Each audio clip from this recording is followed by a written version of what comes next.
24 மணி நேரமும் துப்பாக்கி ஏந்திய பாதுகாவலர்களால பாதுகாக்கப்படும் 2 காண்டாமிருகங்கள். உலகில எத்தனையோ காண்டாமிருகங்கள் இருக்க, இந்த 2 காண்டாமிருகங்களுக்கு மட்டும் அப்படி என்ன இப்படி ஒரு பாதுகாப்பு? இந்த 2 காண்டாமிருகங்களுக்குள்ள மறைந்திருக்கக்கூடிய மர்மங்கள் என்ன?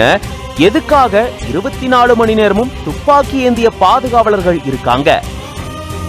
இதனுடைய ஆச்சரியமூட்டும் பின்னணி என்ன? விரிவா இந்த வீடியோல பார்க்கலாம். உலகில நிறைய உயிரினங்கள் அழிவின் விளிம்புல இருக்கு. அந்த வகையில அழிவினுடைய கடைசி கட்டத்துக்கே போயிருக்கு காண்டாமிருக இனம். உலகம் முழுக்கவே 5 வகையான காண்டாமிருக இனங்கள் தான் இருக்கு. அதுல ஒண்ணுதான் நார்த்தன் ஒயிட் ரைனோஸ் அப்படின்ற இந்த வகை காண்டாமிருகங்கள். இந்த வகை காண்டாமிருகங்கள்ல 2 காண்டாமிருகங்கள் மட்டும்தான் இப்போ உயிரோட இருக்கு. அந்த காண்டாமிருகங்களுக்கு தான் 24 மணி நேரமும் துப்பாக்கி ஏந்திய பாதுகாவலர்கள் பாதுகாப்பு கொடுத்துட்டு வராங்க. அப்போ இந்த 2 காண்டாமிருகங்களையும் இனப்பெருக்கம் செஞ்சு இதன் மூலமா இந்த இனத்தை பெருக்க முடியும் அப்படின்னு நம்ம யோசிச்சா அதுதான் இல்ல. ஏன்னா இது 2மே பெண் காண்டாமிருகங்கள். காண்டாமிருகங்களுடைய கொம்பு மூலமா பல மருந்துகளை கொண்டு வர முடியும், ஆண்மை குறைவுக்கு தீர்வு காணலாம் அப்படின்னு பல மூட நம்பிக்கைகள் இருக்கிறதா சொல்லப்படுது.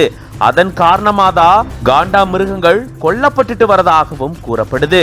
அப்படிதான் இந்த வகை காண்டாமிருகங்கள் அழிவினுடைய விளிம்புக்கு வந்திருக்காம். ஒரே இடத்துலதான் எப்பயுமே காண்டாமிருகங்கள் சாணம் போடும்.